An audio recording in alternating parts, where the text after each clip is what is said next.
వైఎస్ఆర్ని చాలా దగ్గరగా చూస్తారు, వైఎస్ జగన్ కూడా చాలా దగ్గరగా చూస్తున్నారు. వాళ్ళిద్దరి మధ్య ఎటువంటి వ్యత్యాసం గమనించారంటారు? వైఎస్ రాజశేఖర రెడ్డి గారు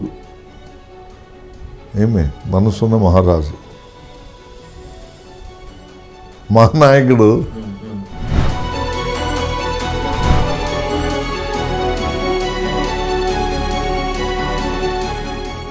సార్, మీ తండ్రి గారు టీడీపీలో పనిచేశారు, బట్ మీరు మాత్రం కాంగ్రెస్ ఆ తర్వాత వైసీపీలోకి వచ్చారు. అంటే ఏంటి, టీడీపీ విభేదించి వచ్చేసారా, లేదంటే మీ ఐడియాలజీస్ వేరంటారా?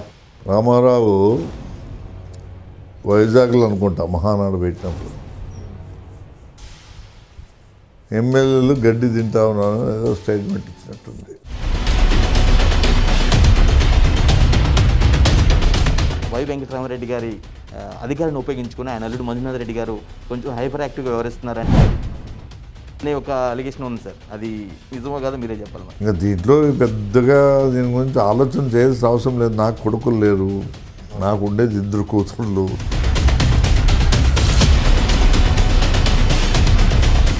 బట్ ఏది కానీ ఆత్మాభిమానం ఉన్నవాళ్ళు ఎట్లుంటారు? సంక్షేమం దానిపై ఎక్కువ ఫోకస్ పెట్టి అభివృద్ధిని విస్మరిస్తున్నారు అనేది ఒక ప్రధాన అలిగేషన్ అయితే ప్రతిపక్షాల నుంచి కానీ జనరల్గా జనాల్లో ఉందేమన్న వాదన బలంగా ఉంటుంది. దీనికి మీ సమాధానం? చంద్రబాబు మాదిరి ఏ ఒక్కటి నెరవేర్చుకోకుండా ఏదో 5,000 10,000 వేసి పబ్బం గడుపుకునే రాజకీయం మేము ఎప్పుడు చేయము.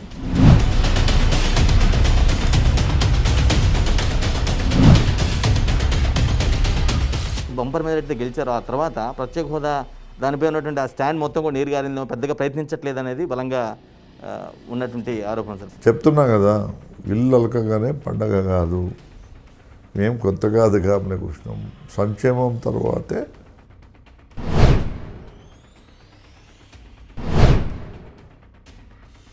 ఇంకొక అలిగేషన్ ఏంటంటే కొన్ని కేసులు ఉండటం వల్లే కొంచెం సరెండర్ అయిపోయారు కేంద్రం ముందు వైఎస్ జగన్ అనేది ప్రధానంగా టీడీపీ కాంగ్రెస్ విఫలమైన దానికి ఈరోజు మోడీ నిలబడుతున్నాడు అనే దాంట్లో ఎటువంటి ఇబ్బంది లేదు.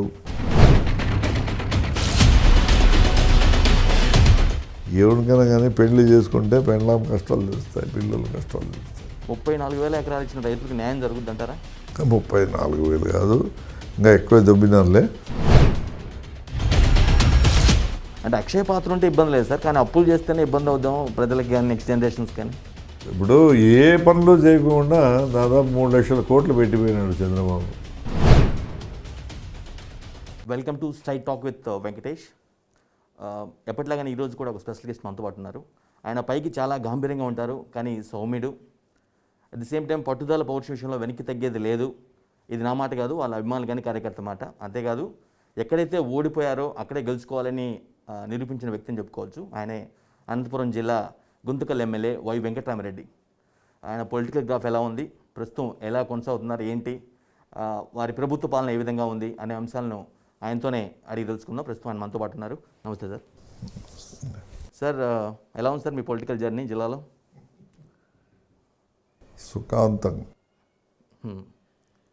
సుఖంగా మాకు పని లేదు. పని లేదు అంటే దాని అర్థం? మా నాయకుడు అన్నీ చాలా ట్రాన్స్పరెంట్గా ప్రజలకు అందుబాటులో ఉండే విధంగా ఒక సిస్టమ్ తీసుకురావడం. వాలంటీర్ సిస్టమ్ అనుకోండి, వార్డు సచివాలయం అనుకోండి, గ్రామ సచివాలయం అనుకోండి, వెరీ గుడ్ కాన్సెప్ట్. ఈ కాన్సెప్ట్ అనేది nobody expected, to be frank with you. మేము కూడా అనుకున్నాం, ఏంది ఇవన్నీ పెడతా ఉన్నాడు, ఇవన్నీ పెడతా ఉన్నాడు, వాట్స్ హ్యాపెనింగ్ అనేది మాకు అర్థం కాలే.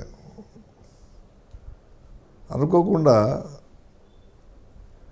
కరోనా వచ్చినప్పుడు మాత్రము దాని ఇంపార్టెన్స్ బాగా బయటపడింది. నవ్ ఐ థింక్ నాకు నా దృష్టిలో ఆల్ ఓవర్ ఇండియా అందరూ కూడా ఈ కాన్సెప్ట్, అంటే ఈ గ్రామ సచివాలయాలు, వాలంటీర్ సిస్టమ్, వార్డు సచివాలయాలు దీనిపైన ప్రతి ఒక్కరు కూడా it's a very good concept అని ఈవెన్ నాకు తెలిసి even Modi also recognize this system అనేది నాకుండే ఇన్ఫర్మేషన్. సార్ సచివాలయ వ్యవస్థ బాగున్నప్పటికీ కాంప్లిమెంట్స్ వచ్చినప్పుడు కూడా ఎక్కడో కొన్ని తప్పులు జరుగుతున్నాయి అనేది ప్రధాన ఆరోపణ. ఎలా అంటే లైక్ వాలంటీర్లు వాళ్ళకి స్టడీ స్టాండర్డ్స్ లేకపోవడం తక్కువగా ఉన్నాయి, వాళ్ళకి పెద్ద జ్ఞానం లేదు, ఆ విషయంలో కొంత తప్పులు దాగిపడుతున్నాయి, ప్రభుత్వ పథకాలు అనుకున్న రీచ్ అవ్వట్లేదనే వాదన కూడా బలంగా వినిపిస్తుంది సార్. ఇందులో నిజం లేదంటారా?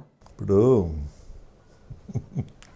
సింపుల్గా చెప్పాలంటే హెల్త్ కేర్ తీసుకునే వాళ్ళకి ఆరోగ్య సమస్యలు ఎక్కువైనాయి. ఓకే. అంటే రోజు నేను 3 కిలోమీటర్లు నడుస్తా, 4 కిలోమీటర్లు నడుస్తా, నేను రోజు తేనె తాగుతా, అంటే డిఫరెంట్ కాన్సెప్ట్లో నేను మిస్లరీ వాటర్ తాగుతా, ఇంట్లో తెచ్చుకుని వాటర్ తాగుతా, వాళ్ళకి హార్ట్ అటాక్స్ వస్తున్నాయి కదా, అర్లీ అవర్స్లో చనిపోతున్నారు కదా. సిస్టమ్ అనేది ఏమే అది ఒక రూపకల్పన అంతే. ఆ సిస్టంలో పోండి ఏం చెప్తామని తప్పు. ఇప్పుడు ఒక మెడిసిన్ తీసుకునేటప్పుడు దాంట్లో దాన్ని రాసిట్టాడు, మనం ఎప్పుడు దాన్ని చదవము, ఏదో డాక్టర్ చెప్తే ట్యాబ్లెట్స్ వేసుకొని పోతుంటాం.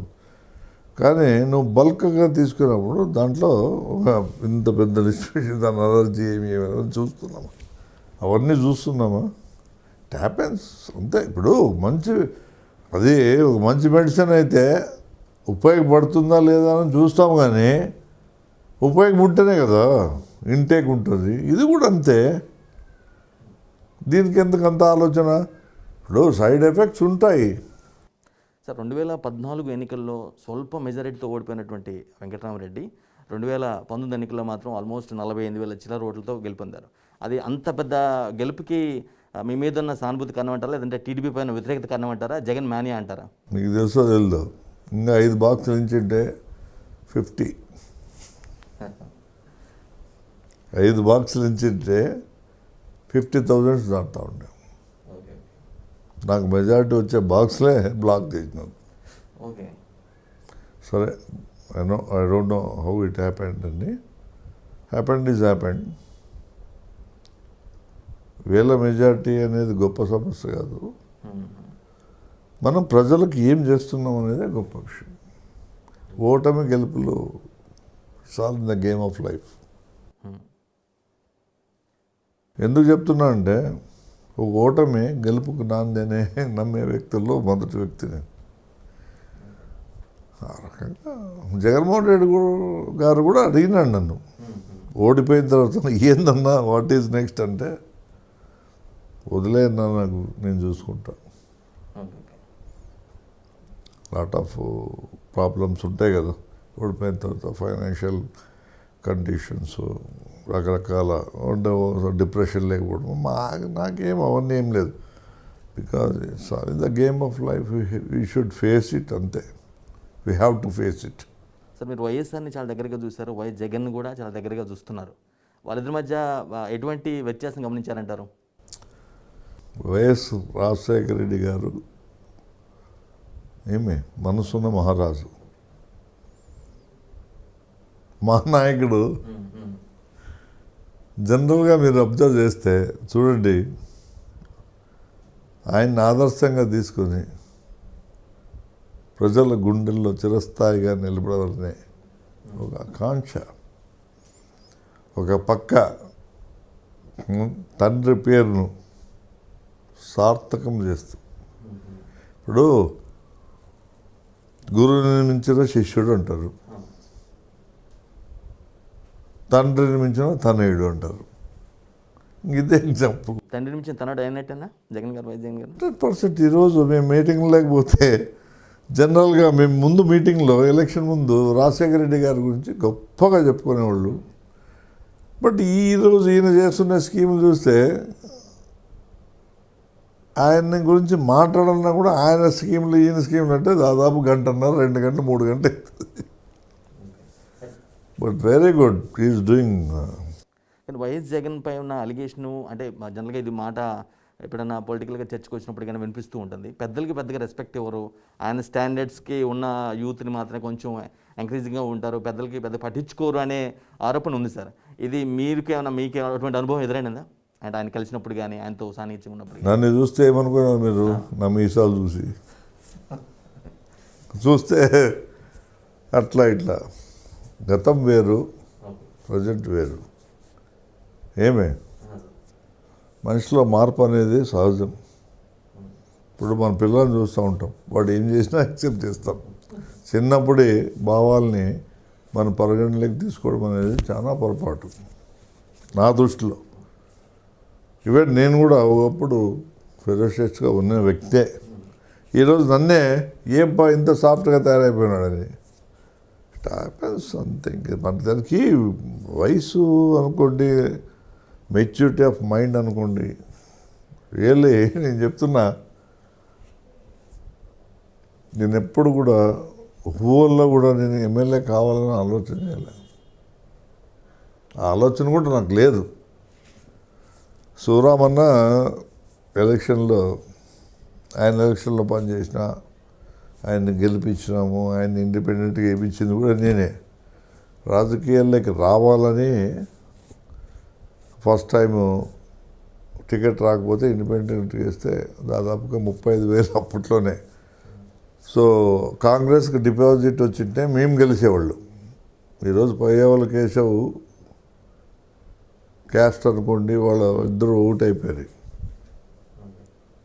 టు బీ ఫ్రాంక్, జరిగేంటే రాజకీయ పరిణామాలు ఎట్లుంటాయంటే ఇన్ జనరల్గా శివరామన్న వద్దులేరా నా మాట, నువ్వు ఎందుకు మనం ఇండిపెండెంట్గా వేయమన్నాను. ఎక్కడో చోట టర్నింగ్ పాయింట్ మనిషికి అవసరం. ఆ టర్నింగ్ పాయింట్ అనేది భగవంతుడు కల్పిస్తాడని నేను అనుకుంటున్నా. ఆ రోజు ఆయనకి పాలిటిక్స్ ఇంట్రెస్ట్ లేకపోయినా నేను బలవంతంగా ఆయన ఇండిపెండెంట్గా ఇప్పించిన. మన స్ట్రెంత్ ఏమో మనకు తెలిసింది. అంటే మా ఫాదర్ కూడా ex-MLA, he was TDP MLA. ఆయన కూడా అంటే రామారావు, యాక్చువల్గా రామారావు నాయన మెడ్రాస్లో ఫ్రెండ్స్. అప్పుడు ఆ ఫ్రెండ్షిప్ ఎట్లా డెవలప్ అయిందంటే కూడా చెప్తున్నాను. ఇక్కడ సినీ ఇండస్ట్రీ ఉండే, సినీ డిస్ట్రిబ్యూషన్ సెంటర్ ఇది గుంటగల్. సో అప్పుడంతా చిప్స్ లేవు కదా, అంతా రీల్స్. సో ఈ బాక్స్లో ట్రాన్స్పోర్టేషన్కి గుంటగల్ ఇదే జంక్షన్, నైజాం తర్వాత ఇది. సో వీళ్ళందరూ విజయ ప్రొడక్షన్స్, తర్వాత VMC, almost all major industries of cine field ఇక్కడి నుంచే మూవ్ అయ్యేది. అదిగాక మా ఫాదర్ వచ్చేసి ఈ was a student of Madras.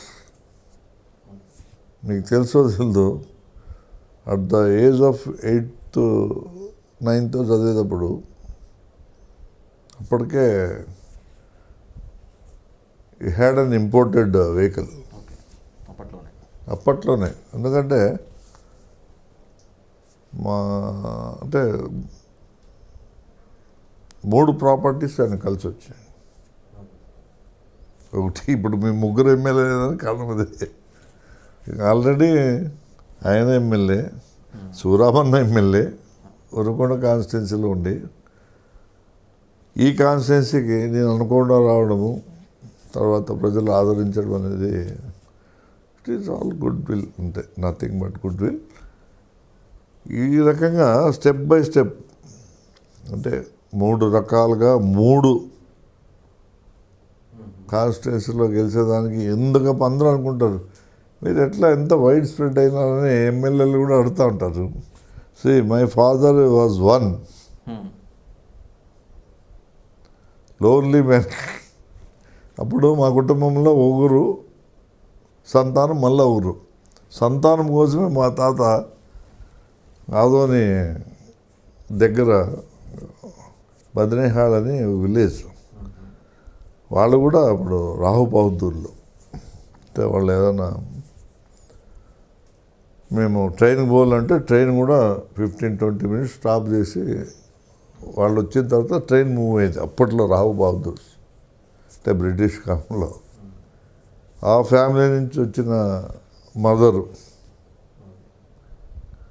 అదంతా అట్లా జరుగుతూ వచ్చింది. సార్ మీ తండ్రి గారు టీడీపీలో పనిచేశారు, బట్ మీరు మాత్రం కాంగ్రెస్ ఆ తర్వాత వైసీపీలోకి వచ్చారు. అంటే ఏంటి, ఏదైనా వ్యక్తిగతంగా పార్టీని టీడీపీని విభేదించి వచ్చేసారా, లేదంటే మీ మీ ఐడియాలజీస్ వేరంటారా? ఒకటి చెప్పుద్దా, మా తండ్రి గారు అప్పుడే ఏమే టీడీపీని వీడి ఏమే రామారావు వైజాగ్లో అనుకుంటా మహానాడు పెట్టినప్పుడు ఎమ్మెల్యేలు గడ్డి తింటా ఉన్నాను ఏదో స్టేట్మెంట్ ఇచ్చినట్టుంది. ఆ రోజు గాట్ హార్ట్. ఒకటే చెప్పినాడు, అందరినీ ఘాటికి కట్టేస్తే అప్పట్లో ఇది ఒక సామెత, రాయలసీమ సామెత. ఇప్పుడు ఎద్ది నిందంటే ఘాటికి కట్టేమని చెప్పే రాజకీయం రామారావు చేస్తే ఒకవేళ అఫ్కోర్స్ డిడ్ గుడ్ థింగ్స్. నేను అయితే ఆయన్ని విమర్శించదలుచుకోలేదు, నేను కూడా రామారావు ఫ్యానే. అప్పట్లోనే రామారావు అంటే పడి చచ్చేవాడు చిన్నప్పుడు, కృష్ణుడు అనుకో రాముడు అనుకో. అట్లని కాదు, పార్టీ పెట్టిన తర్వాత కూడా ఆయన ఒక కామెంట్ చేశాడు. దానివల్ల so father got hurt. But మాట్లాడడం అనేది ఈ డిడ్ నాట్ లైక్. మేము ఈ బోర్న్ విత్ గోల్డెన్ స్పూన్. మా ఫాదర్ కానీ మాకేం పెద్ద అది ఇష్యూ కాదు. బట్ ఏది కానీ ఆత్మాభిమానం ఉన్నవాళ్ళు ఎట్లుంటారు, బీ ఫ్రాంక్ అంతే. సంక్షేమ పాలన విషయంలో తండ్రిని మించిన తనేడని వైఎస్ జగన్ని మీరు కాంప్లిమెంట్ ఇచ్చారు, దట్స్ ఓకే. కానీ అదే సంక్షేమం దానిపై ఎక్కువ ఫోకస్ పెట్టి అభివృద్ధిని విస్మరిస్తున్నారు అనేది ఒక ప్రధాన అలిగేషన్ అయితే ప్రతిపక్షాల నుంచి కానీ జనరల్గా జనాల్లో ఉందేమన్న వాదన బలంగా ఉంది సార్. దీనికి మీ సమాధానం? ఇప్పుడు ఇంత గెలిచో రచ గెలిచాలి, ప్రజలకు మేలు చేయాల. తర్వాత స్టెప్ బై స్టెప్ మా నాయకుడు ఈజ్ అ వెల్ అంటే పర్ఫెక్ట్ మ్యాన్. అంటే హీ నోస్ వెరీ వెల్.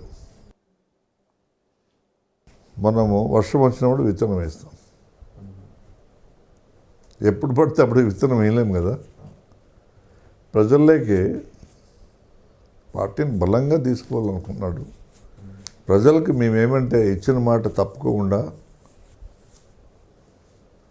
ఆయన మాదిరి చంద్రబాబు మాదిరి ఏ ఒక్కటి నెరవేర్చుకోకుండా ఏదో 5,000 10,000 వేసి పబ్బం గడుపుకునే రాజకీయం మేము ఎప్పుడు చేయము. అంటే ఇచ్చిన మాట నిలబెట్టుకునే క్రమంలో రాష్ట్రాన్ని అప్పుల పాలు చేస్తున్నారనేది కూడా ప్రధాన ఆరోపణ సార్, టీడీపీ నుంచి కానీ ఇతర. చూడండి, is got a vision, is a vision, ఈ హిమ్సెల్ఫ్ ఏ విజన్ అంతే. He has got that vision. ముందు చూపు ఉండే నాయకుడు. ఇప్పుడు ఒక పని చేయాలంటే, మనం కూడా ఒక కుటుంబం పోషించాలంటే మనం ఈ ప్లాన్ వెల్. ఒక రాష్ట్ర ముఖ్యమంత్రిగా ఏదో ఊరిగా గుడ్డిగా ఇచ్చేసి ఏమీ లేకోకుండా ఈరోజు సీ పోర్ట్స్ ఎట్లా డెవలప్ అవుతున్నాయి. మనకుండేది ఇప్పుడు source of income. After 5 years you see the results. ఇండస్ట్రియల్గా ఎంత డెవలప్ అవుతుందో చూడండి. ఇప్పుడు స్టెప్ బై స్టెప్, ఇప్పుడు పుట్టిన పిల్లోడు ఇంపార్టెంట్గా నడచాలంటే ఎట్టవుతుందా? How is it possible?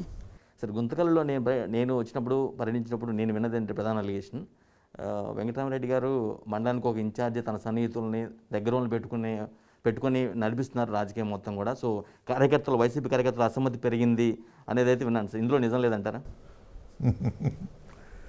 చూడి, విషయాలు తెలుసుకోవాలని ఇన్ఛార్జ్ పెట్టడంలో తప్పు లేదు.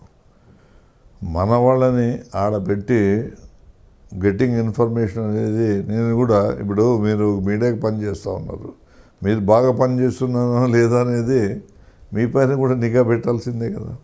మీరు పని చేయాలనే కదా. ఇప్పుడు it's a kind of industry. ఇప్పుడు పాలిటిక్స్ కూడా ఎట్లయిపోయినాయి మీకు తెలియదా? మనకు విషయాలు తెలిస్తే కదా. మనోడైతే ఖచ్చితంగా ఇది జరుగుతుందనే ఒక నమ్మకం. ఇప్పుడు ఎంతోమంది నేను నమ్మకంగా, ఇప్పుడు మీ మీడియానే ఉంది, మీ మీడియా వచ్చి మీరు అడుగుతూ ఉన్నారు, మీకేం చెప్పాలి, నేను వాస్తవాలు చెప్పాలా? ఏ చిన్న లోపము ఎక్కడ వచ్చినా కూడా మనకు we should be in contact, right లెవెల్లో రైట్గా న్యాయం జరగలేదే దాని కాన్సెప్ట్. అడే మన కుటుంబం అంటే వాళ్ళు ఇన్ఛార్జీలుగా ఉన్నంత మాత్రం వాళ్ళేం దోచుకుపోయేది ఏం లేదు, దోచుకుపోయేది అయితే ఏం లేదు కదా. నియోజకవర్గం మొత్తాన్ని వెంకటరామరెడ్డి గారు చూసుకోగలరు, కానీ అనవసరంగా వీళ్ళని పెట్టి కొంత పార్టీలో ఏదో తేడా వస్తుందేమో అన్న ఫీలింగ్ అయితే. రాజకీయాల్లో ఇవన్నీ మామూలే. విమర్శలు లేని పార్టీ ఏదైనా ఉందే? అపోజిషన్ లేని పార్టీ ఏదైనా ఉందే? దేవుణ్ణే తిడతాం మనం. దేవుడు మంచి నువ్వు రోజు దేవుని మొక్కుతూ ఉంటావు, ఏదో ఒక దేవుడు కరుణిస్తాడు, అది నీ కాన్సెప్ట్. అంటే మనం కూడా, నేను కూడా అంతే. నాకు అసాబరం నెట్టుకంటే ఆంజనేయ స్వామి అంటే నాకు గౌరవం. లాస్ట్ టైం ఆయన నెగ్లెక్ట్ చేసిన, ఈసారి ఆయన దగ్గరికే పోయి నాయన నువ్వే కాబడా నాకు నమ్మకం కుదిరింది. ఏమే కాన్సెప్ట్ అంతే. ఏడ నమ్మకం ఉంటే ఆడే విజయం ఉంటుందని నమ్మిన వ్యక్తుల్లో మొదటివాడు. గుంతకల్లు నియోజకవర్గ పరిధిలో రోడ్లు, సీసీ రోడ్ల నిర్మాణం ఎక్కడికెక్కడ ఆగిపోయినాయి, ఎక్కడి పనులు అక్కడ ఆగిపోయాయి, మొదలవ్వట్లేదు, వెంకటరామరెడ్డి గారు సరిగ్గా పట్టించుకోవట్లేదు అనే వాదన కూడా బలంగా ఉంది సార్. ఇందులో అసలు నిజం లేదంటారా? ఒక్కటి చెప్పుందా, ఈ విషయం గురించి నాకు తెలిసి దాదాపు 2 నెలల కింద జగన్మోహన్ రెడ్డి గారితో డైరెక్ట్గా పోయి నేను చెప్తాను, పాలసీలోనే మార్పు వచ్చింది, బట్ ఇట్ టేక్స్ టైం. ఒక పాలసీ డిసిషన్ తీసుకున్న తర్వాత ఏం జరుగుతుంది? ఇప్పుడు వంట వండాలంటే ఏమవుతుంది? Takes time. నీకు ఆకలైందని ఇప్పటికిప్పుడు బియ్యము కలిపి నీకు బియ్యం పెట్టలేము కదా, అన్నం వడ్డించాలా. అన్నం వడ్డించాలంటే ఉడకాలి కదా, కూరలు కావాలి కదా. ఇది కూడా అంతే. ఒక పాలసీ తీసుకున్నారు, we're coming with great policy. అది ఇంప్లిమెంట్ అవ్వడం అనేది చాలా ముఖ్యం కదా సార్, త్వరగా. నేను చెప్తున్నాను కదా, ఇట్ టేక్స్ టైం. ఇప్పుడు మీరేమో ఇంప్లిమెంట్, నేను చెప్తున్నా కదా, ప్రతి దానికి ఏమి ఒక ప్రోడక్ట్ అనేది ఆయన యాక్చువల్గా మంచి ఉద్దేశంతో పెట్టినాడు. ఒక స్మగ్లింగ్కి బ్రేక్ పెట్టాలా, అవుట్ ఆఫ్ స్టేట్ పోకుండా దీన్ని కాపాడాలని ఉద్దేశంతో ఒక నిర్ణయం తీసుకోవడం. కానీ ఒకటి ఇన్ జనరల్గా ఒకప్పుడు అంటే ఈ దాదాపు ఈ 1.5 year కూడా కొంత ఇసుక విషయంలో ఇబ్బంది పడినాం. బట్ ఏది కానీ ఇప్పుడు ప్రాబ్లం సాల్వ్ కావాలంటే ప్రాబ్లం వచ్చిన తర్వాత స్టెప్ బై స్టెప్ ఆయన అనుకున్నది నాకు తెలిసి 100% is a successful man. Step by step ఖచ్చితంగా పోతాడు. ఇసుక విషయంలో కొన్ని జరుగుతూ ఉన్నాయి. నేనైతే దాన్ని ఎందుకంటే అనవసరంగా నేను మా కాన్స్టిట్యున్సీలోనే ఇప్పుడు ఈ గుంతకల్ కాన్స్టిట్యున్సీలో ఏం జరుగుతూ ఉంది, నియర్లీ దాదాపు 25,000 people are depending on this. భవన నిర్మాణ కార్మికులు ఇక్కడ జీవనోపాధి. నేను ఎప్పుడు కూడా ఏం మాట్లాడినా కూడా, ఏ అధికారితో మాట్లాడినా కూడా ఇసుక నాకు సప్లై చేయండి, నాకేం అవసరం, వీఆర్ నాట్ స్మగ్లర్స్, మీరే సప్లై చేయండి అంటే. ఆ విషయంలో ఎన్నోసార్లు మీటింగ్లో మాట్లాడము ఏమే చాలాసార్లు జరిగినాయి. ఇన్ఛార్జ్ మంత్రితో చెప్పినాము, కలెక్టర్తో మాట్లాడాము, కానీ అక్కడక్కడ గ్యాప్ వస్తూ ఉంది. ఎందుకంటే అంటే జగన్మోహన్ రెడ్డి ఎంత ట్రాన్స్పరెంట్గా ఉండాలనుకుంటున్నారో వీళ్ళు దానికి మెప్పు పొందేదానికి చేస్తున్నారో నాకు తెలియదు. కానీ ఏమి ఇదైతే నిజం. అంటే హైపర్ యాక్టివిటీ అనేది మంచిది కాదు. ఇప్పుడు ప్రాక్టికాలిటీ అనేది ఉండాల. ఏదో మాకు అధికారం వచ్చేసిందని, ఎవరినో బుక్ చేయాలని, ఏది బుక్ చేస్తే ఏమొస్తుంది? అమ్మాయికి బలైపోతాడు. Yes, definitely this is what happening. So many times I spoke to SP ఎస్సీబీతో అడిషనల్ ఎస్పీతో మాట్లాడాను. ఇప్పుడు గుంటకల్లో ఒక చిన్న ఎగ్జాంపుల్ చెప్తాను. భవన నిర్మాణ కార్మికులు దే డివైడ్ ద శాండ్. ఇప్పుడు ఆ పరిస్థితికి వచ్చింది. అంటే ఒక టిప్పర్ తిప్పుతుంటే ఒక 10 tons వస్తాయి. నేను చేసే పని ఏమి, జస్ట్ కన్స్ట్రక్షన్ ఆఫ్ వాల్. నాకు ఎంత ఇసుక అవసరమో అంతే చేస్తాను. వాడికి ఏం కావాలా, ఒక ట్రాక్టర్ ఇసుక సరిపోతుంది, ఆ అర్థం ట్రాక్టర్ ఇసుక సరిపోతుంది. బట్ ఈ కెనాట్ పే. అంటే ఇప్పుడు మనకు వచ్చే జీతం ఎంత, అంటే కూలీ ఎంత, ఈడ ఇసుక ఎంత, వాడు కరెక్ట్గా క్యాలిక్యులేటర్గా పోతాడు. ఈ విషయంలో నేను చెప్పిన వాళ్ళందరూ ఏం చేస్తున్నారంటే ఒక ట్రిప్పర్ ఇసుక తెచ్చి దాన్ని డివైడ్ చేసుకుంటూ ఉన్నాను.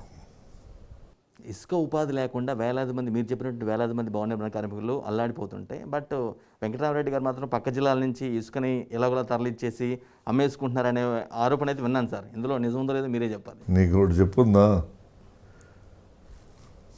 మాకు ఎప్పుడు కూడా నాకు కానీ నా కుటుంబాన్ని మేము 3 ఎమ్మెల్యేలు ఎక్కడన్నా కానీ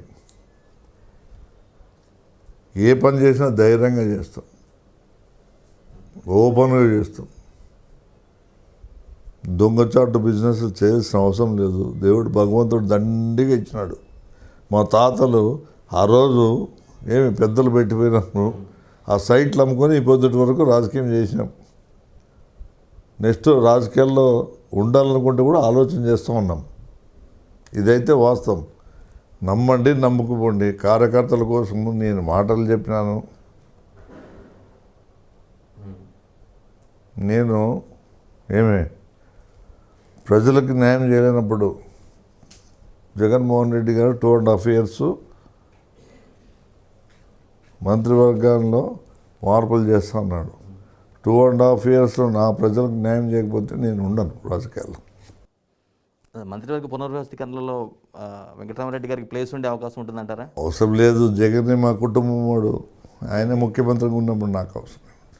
2019 ఎన్నికల్లో మీరు భారీ మెజారిటీతో గెలిచిన తర్వాత నుంచి ఇప్పటి వరకు కేవలం ఒక్క గ్రామంలో మాత్రమే ఒక రోడ్డు మాత్రం వేశారట. ఇది నిజమేనా? అంటే ఇసుక దొరకపోవడంలో వేయలేదా, ఇంకేదైనా రీజన్స్ ఏమైనా ఉన్నాయంటారా? చూడి, నేనేమి చెప్తే సంక్షేమం తర్వాతే అన్ని డెవలప్మెంట్. ఇప్పుడు డెవలప్మెంట్ 20 crores ఈరోజు అన్ని గ్రామాలకి రోడ్లు వస్తూ ఉన్నాయి. శాండ్ ఉంటేనే కదా గ్రామాలకు రోడ్లు ఇచ్చేది. It happens, it's all in the game of life. ఇప్పుడు ఇవన్నీ చిన్న ఇప్పుడు ఏది ఊరికే ఒక్క ఆన్ ద స్పాట్ ఏమీ జరగదు. వాళ్ళు అన్నేళ్ళున్నా ఏం చేయలేదు. మేము ఈరోజు 20 crores వర్కర్స్ ఇచ్చినాము, తీసుకురాగలిగినాం. మీరు చూడండి, by 15th of January Sankranti సంబరాలు జరుగుతాయి. ప్రతి ఊర్లో రోడ్లు వచ్చినాయి. ప్రతి ఊరికి దాదాపుగా నాకు వచ్చిండే ఫండ్స్తో మినిమం 20, 25, 30 crores, పెద్ద గ్రామాలు అయితే 30 lakhs of rupees మేము ఇవ్వగలిగినాము. ఇంకా దాంట్లో ఆశ్చర్యం ఏముంది? ఇన్ జనరల్గా నేను చెప్తున్నాను, ఓవరాల్గా everything is good, going on well. మీరు చెప్పినట్టు ఇసుక పాలసీలో కూడా మంచి మార్పులు వస్తూ ఉన్నాయి. సో ప్రజలకు అందుబాటులో వచ్చే లోపల సఫర్ అవ్వాల్సిన వాళ్ళు అవుతూనే ఉన్నారు కదా సార్, దానికి కొంచెం వ్యతిరేకత వచ్చిందేమో. ఇప్పుడు మనం కరోనా వచ్చా, బిగినింగ్లో ఎట్లుండే, మధ్యలోకి వచ్చే లోపల ఎట్లా, తర్వాత ఎట్లా, అంత ఇంకా జనరల్గా కొంత ఇప్పుడు యాంగిల్ సంథింగ్ యారో కరెక్ట్గా రీచ్ అవుతుంది అనేది విత్ ప్రాక్టీస్ వస్తుంది. మా నాయకుడు కూడా కొంచెం ఒక ఎక్స్పెరిమెంటల్ ఇసుక విషయంలో అయితే మనం వెనుకున్నాం. గుంతకల్లో ఒక ప్రత్యేకత ఉంది సార్. ఆసియాలోని ఇది పెద్ద స్పిన్నింగ్ మిల్ ఉంది, అది మూతపడిపోయి ఉంది. మీరు ఎన్నికల్లో గెలిచిన తర్వాత ఖచ్చితంగా దాన్ని ఓపెన్ చేస్తారని చేశారు, నెక్స్ట్ చర్యలు కూడా తీసుకుంటారని కూడా అన్నారు. బట్ ఇప్పటికీ అది మూతపడే ఉంది. దీన్ని వెంకటరామరెడ్డి గారి వైఫల్యం అనుకోవచ్చా? అంటే ఇచ్చిన మాట ఇచ్చారు. చూడి ఒకటి చెప్తున్నాను నేను, 2.5 years టైం నాకు 1.5 year అయింది. నేను ఇచ్చిన మాట అంటే ప్రజలకి నీళ్ళు ఇస్తా అన్నా, ప్రతి చెరువు నీళ్ళు నింపుతా అన్నా. ఈరోజు జియో ఇష్యూ చేయబడింది, టెండర్ అయిపోయింది, ల్యాండ్ అక్విజిషన్ జరుగుతూ ఉంది. దాదాపుగా దాని నుంచి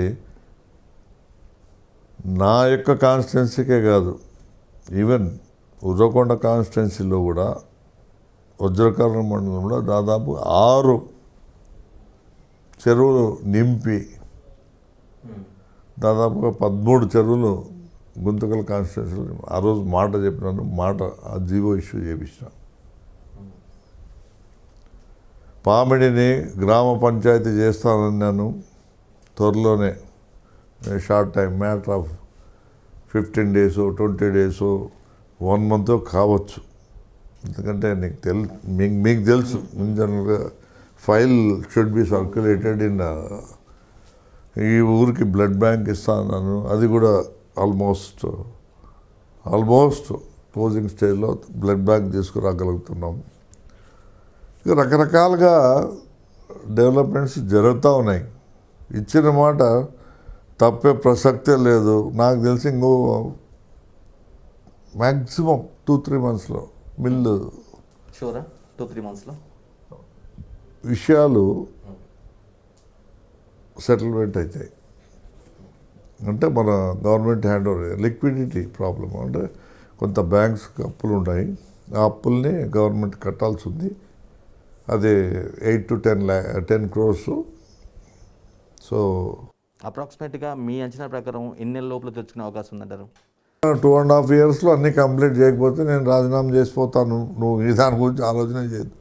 ఇచ్చిన మాట నేను ప్రతి ఒక్కరికి చెప్తున్నాను, ఇప్పుడు కాదు ఎప్పుడు ఒకటే చెప్తాను. గుత్తి ఫోర్టును కూడా డెవలప్ చేస్తాను, మీరు నమ్మండి నమ్మకపోండి. బుడగ ఎస్పెషల్లీ బుడగ జంగములకి క్యాస్ట్ సర్టిఫికేట్ ఇప్పిస్తా అన్నాను. ఆల్మోస్ట్ దాని కమిటీ రిపోర్ట్ వచ్చేసింది. ఇప్పటికే చేయూత అంటే 60 నుంచి 45 నుంచి 60 ఏళ్ళ వాళ్ళకి దే గాట్ సర్టిఫికేట్. అఫీషియల్గా రాకపోయినా కూడా జగన్మోహన్ రెడ్డి కన్సల్టేషన్ తీసుకొని వాళ్ళకి కూడా అవకాశం కల్పించినాడు. నాకు తెలిసి కొంత, ఎందుకంటే మీరు చూస్తూ ఉన్నారు కోర్టులు కూడా ఏ చిన్నదానికి పెద్దదానికి ఏ రకంగా ఏదైనా ఒక డెసిషన్ తీసుకుంటే దానిపైన ఎవడో పోవడము, జీవోలు ఒక మంచి పని చేసేదానికి పోతే ఎవడో పోవడము, తెలుగుదేశం పార్టీ చేస్తుండే కార్యక్రమాలని మీకు తెలియదేం కాదు, ఒక మీడియాకి చెప్పాల్సిన అవసరం లేదు. కానీ అదే కోర్టు వరుసగా కూడా అదే కేసులపై ప్రభుత్వానికి మొట్టికేలేసింది తప్పించి వాళ్ళని తప్పు పట్టిన పరిస్థితులే కనిపించట్లేదు సార్. ఇది ఏమనుకోవాలి? కోర్టుల గురించి నేను పెద్దగా మాట్లాడాల్సిన అవసరం లేదు, కానీ ప్రజలు గుర్తిస్తూ ఉన్నారు what's happening in the game. మీది అదే ధైర్యం, ప్రజలు గుర్తిస్తున్నారనే ధైర్యం. ఇప్పుడు ఇవన్నీ ఇంతవరకు ఈ ఇళ్ల పట్టాలు ఇచ్చే విషయంలో కానీ ఇంత కానీ ఇవన్నీ జరిగినాయంటే బికాస్ ఆఫ్ అంటే న్యాయస్థానం అనేది ఒక దేవాలయం. నాకు తెలిసి ఎవరో చెప్తా ఉంటారు, రాజశేఖర రెడ్డి గారికి కొంతమంది అడ్వైజ్ చేసినారంట. ఇది చాలామందికి తెలియదు, నాకు తెలిసిన విషయం. ఆ రోజు వాళ్ళు వచ్చిపోయిన తర్వాత నేను పోయినా, రాజశేఖర రెడ్డి గారిని కలిసిన, పెద్ద ఆయన్ని, మా గురువు, మా తండ్రి తర్వాత మా తండ్రి మాకు ప్రాణభిక్ష పెడితే ఆయన రాజకీయ భిక్ష ఇచ్చాడు. ఆ విషయంలో ఎటువంటి అనుమానం లేదు. మీకు తెలుసో శివరామరెడ్డి గారు కూడా ఆయన ఒక్క మాట చెప్తేనే ఉరకుండా సిట్టింగ్ ఎమ్మెల్యేగా ఉండి కూడా కమ్యూనిస్ట్కి ఇవ్వాల్సిన పరిస్థితి వచ్చింది. శివరామ్ అంటే కూడా ఓకే అన్నా, నువ్వు ఏం చెప్తే ఈ రోజుకి ఆ రోజుకి మా మొత్తం కుటుంబం అంతా ఆయన కుటుంబానికి వెన్నంటున్నాము. ఏం పెద్దగా ఆశించేది ఏం లేదు. వాళ్ళు బాగుంటే మనం బాగుంటాము. మన కుటుంబం సొంత కుటుంబం మాదిరి మేము కూడా వాళ్ళ కుటుంబంలో వ్యక్తులుగా కలిసిపోయినాము. కొత్తగా ఆలోచన చేయాల్సిన అవసరం అయితే ఏం లేదు. సార్ గుంతకల్ విషయానికి వస్తే రైల్వే జంక్షన్ అనేది చాలా పెద్ద విషయం సార్. గుంతకల్ రైల్వే జంక్షన్ అనేది చాలా పెద్దది.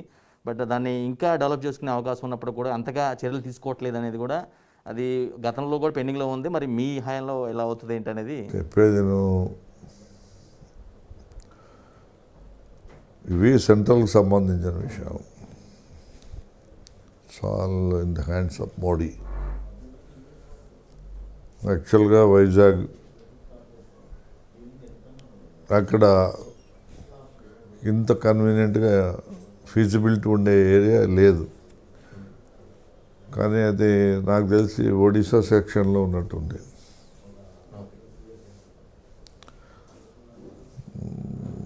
మేము మా రిప్రజెంటేషన్ అయితే ఇచ్చినాం జగన్మోహన్ రెడ్డికి. కానీ సెంట్రల్లో వాళ్ళు they are not supporting Guntakal. అప్పట్లోనే దీన్ని జంక్షన్గా చేసేదానికి బ్రిటిష్ కాలంలోనే it is the best place to transport anything from anywhere to anywhere అని ఒక కాన్సెప్ట్. మీకు తెలుసో తెలియదు, గుంటకల్ ఇట్స్ లైక్ ఊటీ. అంటే అంత చల్లగా లేకపోవచ్చు కానీ బట్ మీకు తెలుసు కదా, ఎర్రోళ్ళు ఎక్కడ అబౌవ్ సీ లెవెల్లో అప్పుడు తీసుకునేవాళ్ళు. అంటే సీ లెవెల్ని బేస్ చేసుకొని even Bengaluru is called Bengaluru atmosphere ఇక్కడ ఉంటుంది. ఒక గుంటకల్లోనే చూస్తారు మీరు. ఈ సరౌండింగ్లో ఎక్కడా చూడలేరు. దానికి టైం పట్టిద్ది అంటారా ఆ ఏర్పాట్లకు సంబంధించి? గుంతకల్ రైల్వే జంక్షన్ డెవలప్మెంట్కి ఇంకొంత డెఫినెట్గా ఇవి సెంట్రల్ సంబంధించిన విషయము. మేమైతే మా ప్రపోజల్ పంపించినాము. కనీసం సెకండ్ జోన్ కన్నా ట్రీట్ చేయండి. There is lot of land is available. Lot of అంటే జంక్షన్ పాయింట్కి ఆ రోజు అప్పట్లోనే ఇది గుర్తించినారు. నేను బేసుకొని ట్రాన్స్పోర్టేషన్ విషయంలోనే ఇప్పుడు మా ఎంపీ గారు మేము అంతా కలిసి వెజిటబుల్స్ ట్రాన్స్పోర్టేషన్ కోసము, పండ్లు ట్రాన్స్పోర్టేషన్ కోసము ప్రత్యేక రైలు కూడా వేయడం జరిగింది. ఇట్లా అన్నీ జరుగుతూ ఉంటాయి కానీ బట్ ఇదే జంక్షన్ ఇదే కావాలా మెయిన్ అనేది ఏమి కాకుండా కనీసము రైల్వేకి గుర్తింపు ఉండే ఏరియా కాబట్టి వీఆర్ ట్రయింగ్ అవర్ రైల్వేస్. చూద్దాం. ఎందుకంటే మేము కూడా ఇనిషియల్ స్టేజ్లో ఉన్నాము. ఫస్ట్ టైం ఎమ్మెల్యే అయినాము. స్టెప్ బై స్టెప్ పోదాం. ఇప్పుడు నేను చెప్తున్నా కదా, ముందు నుంచి ఏదన్నా చేయాలనుకుంటే ముందు ఇన్ జనరల్గా లోకల్గా మనము ప్రజలకు మేలు చేసిన తర్వాత ముందు పోదామని మీకు అందరికీ తెలుసు. ఈవెన్ కరోనా విషయంలో కరోనా టైం అప్పుడు కూడా ఇక్కడే ఒక హాస్పిటల్ పెట్టి 2 అంబులెన్సులు పెట్టి ఆ రోజు 15,000 20,000 కరోనా పీరియడ్లో ట్రాన్స్పోర్టేషన్కి ఇబ్బంది అవుతుంది. ఎవరు ముందుకు రావడం లేదు. వాళ్ళు దే ఆర్ డిమాండింగ్ లాట్. అంటే ఇక్కడి నుంచి అనంతపురం తీసిపోయేదానికి 20,000 డిమాండ్ చేసేవాళ్ళు. అంటే వాళ్ళ లైఫ్ రిస్కే కదా.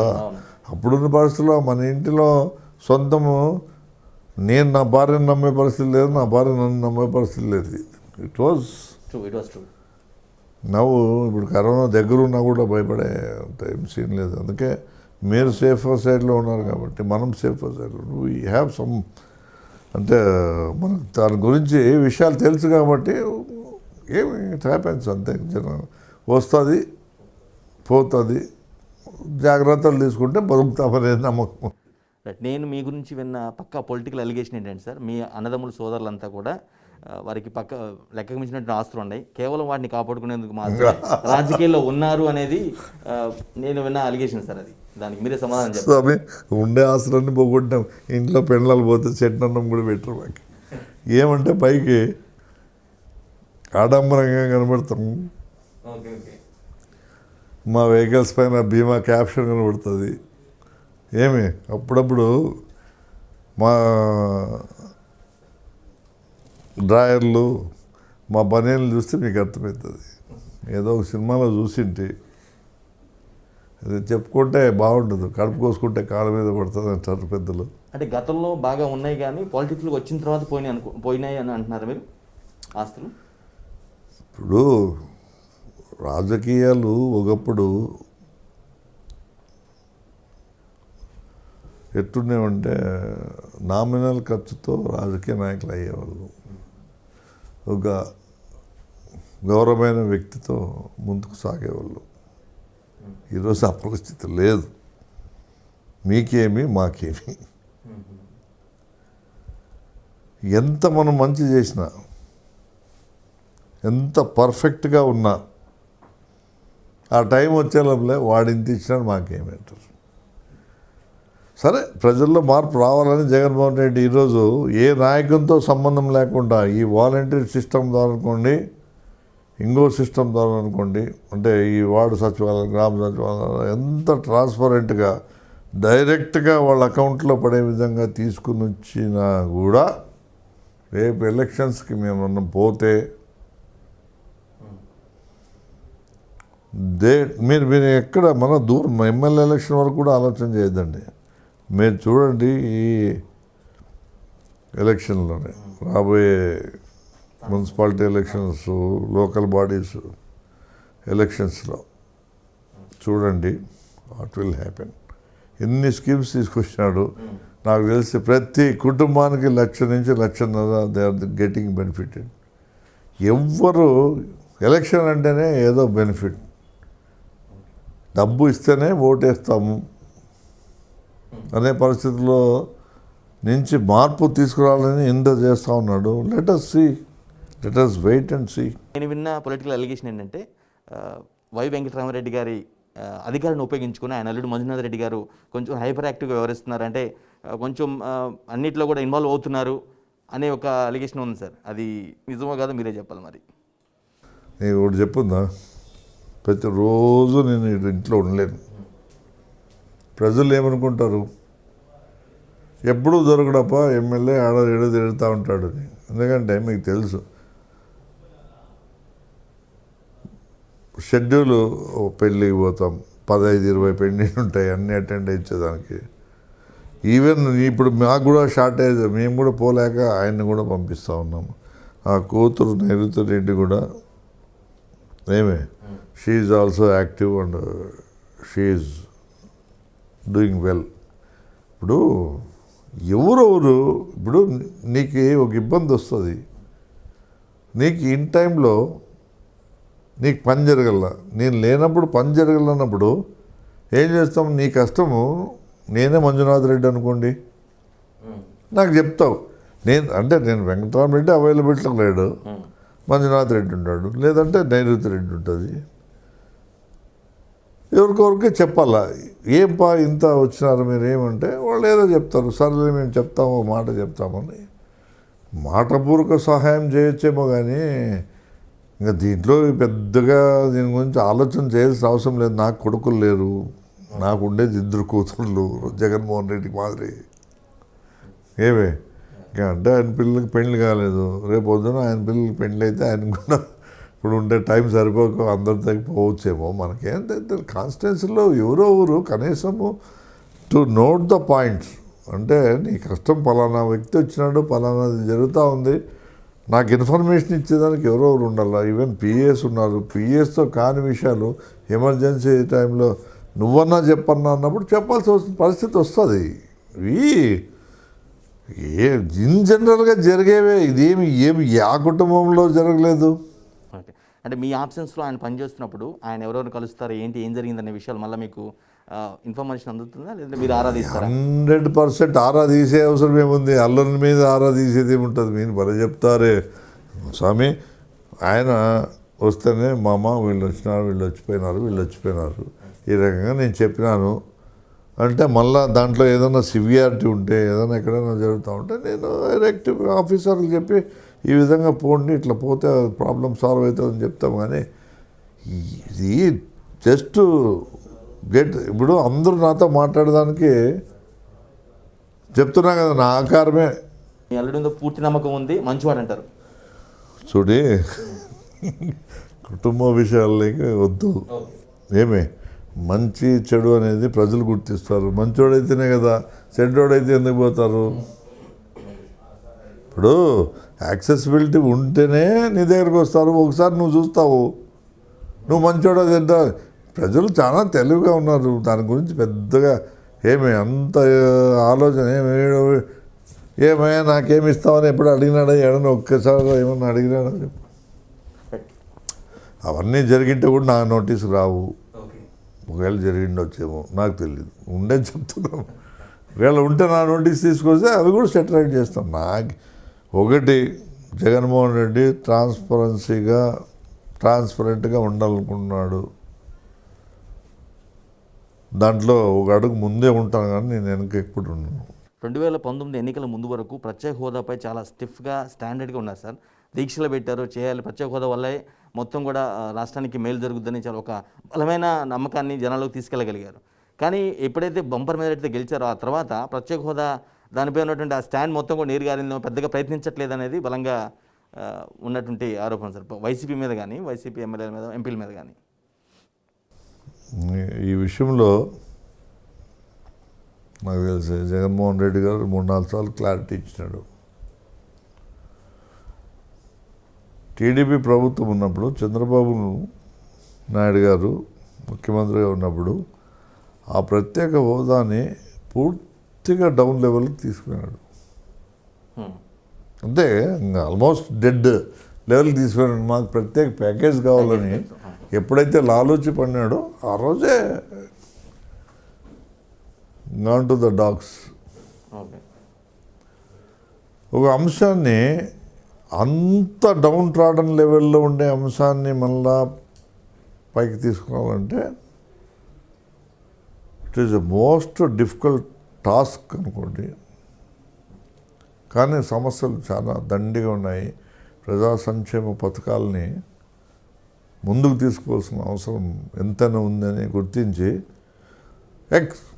మేము స్టిల్ ఆ రోజు మా నాయకుడు నిరాహార దీక్షలు చేసినాడు. ప్రత్యేక స్టిల్ చెప్తున్నా కదా, ఇల్లు అలకగానే పండగ కాదు, మేము కొత్తగా అధికారంలోకి వచ్చినాం.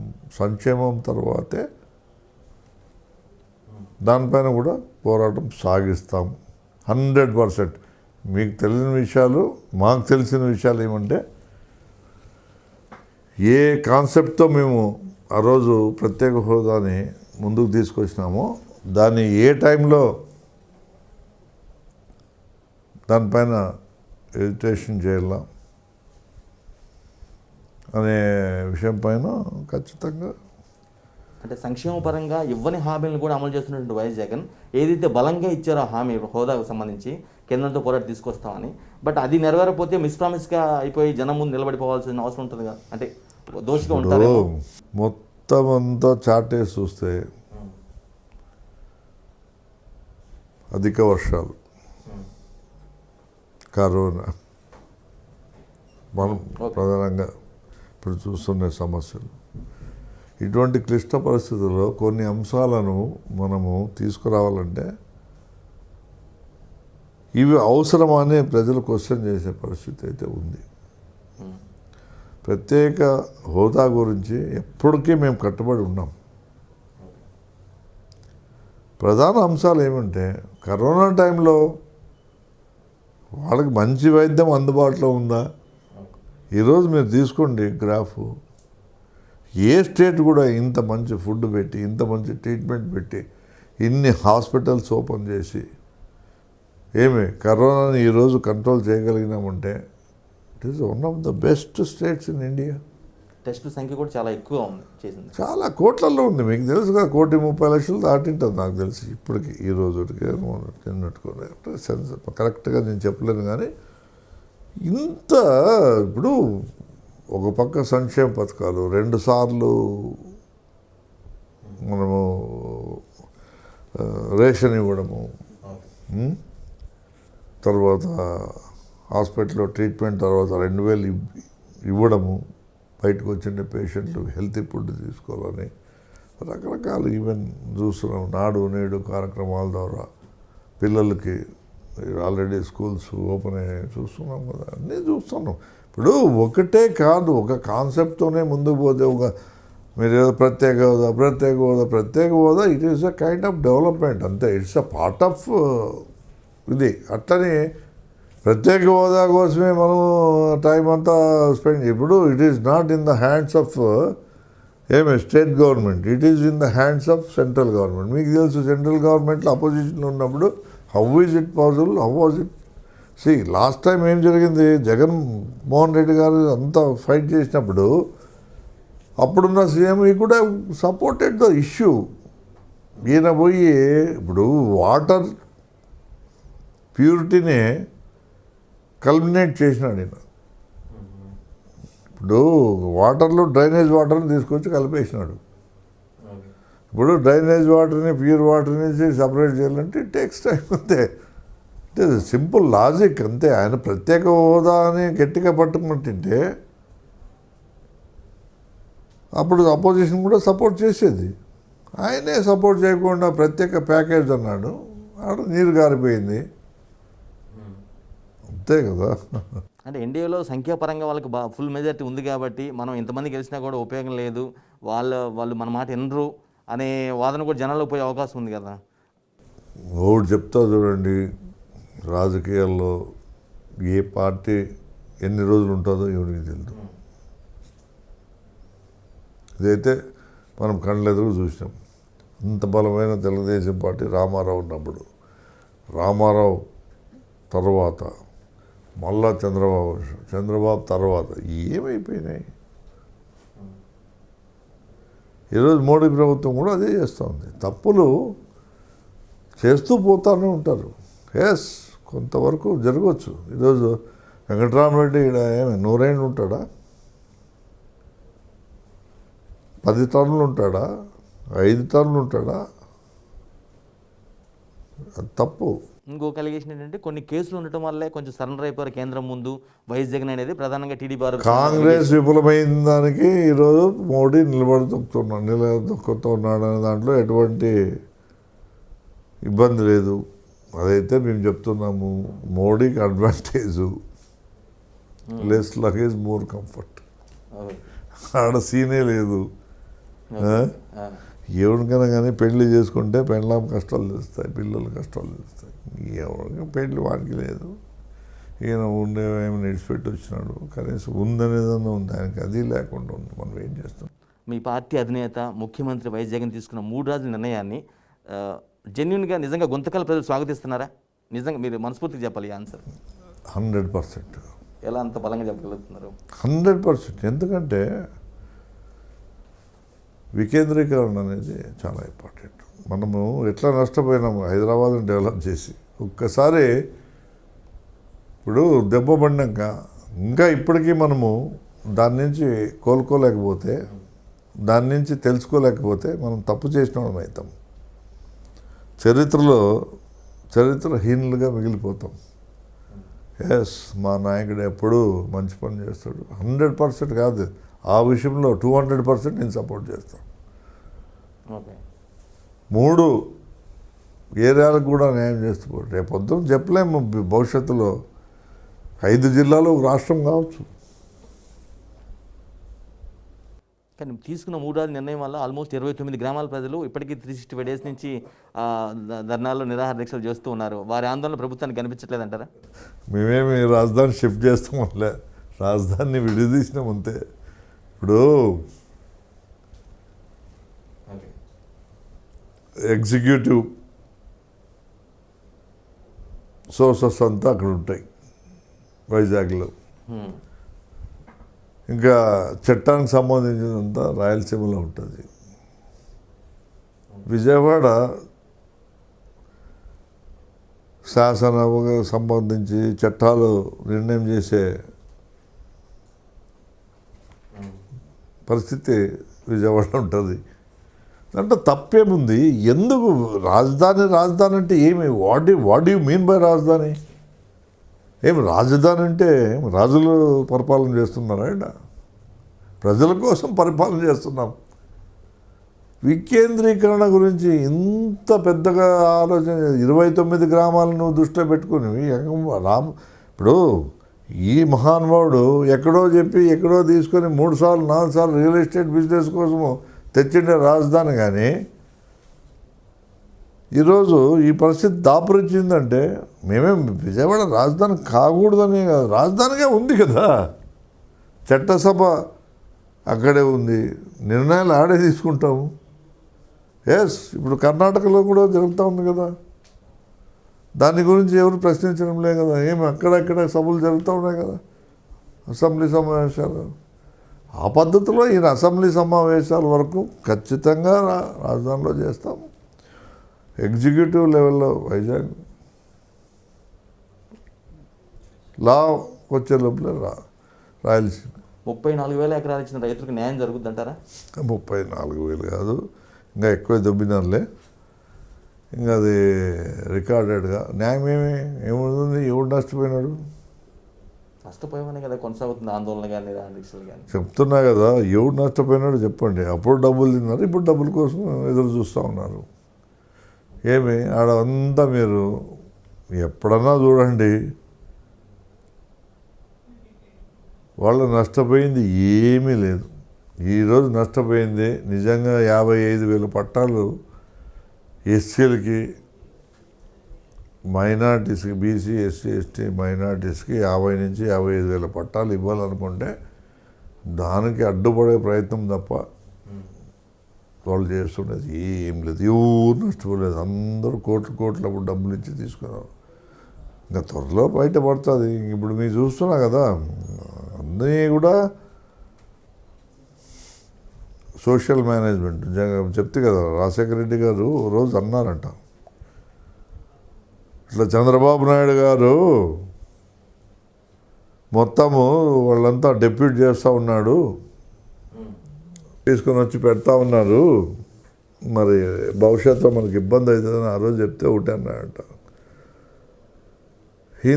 అంతో న్యాయము మనకు, మనం ఎన్ని తప్పులు చేసినా ఎన్ని మంచి చేసినా న్యాయము ఒక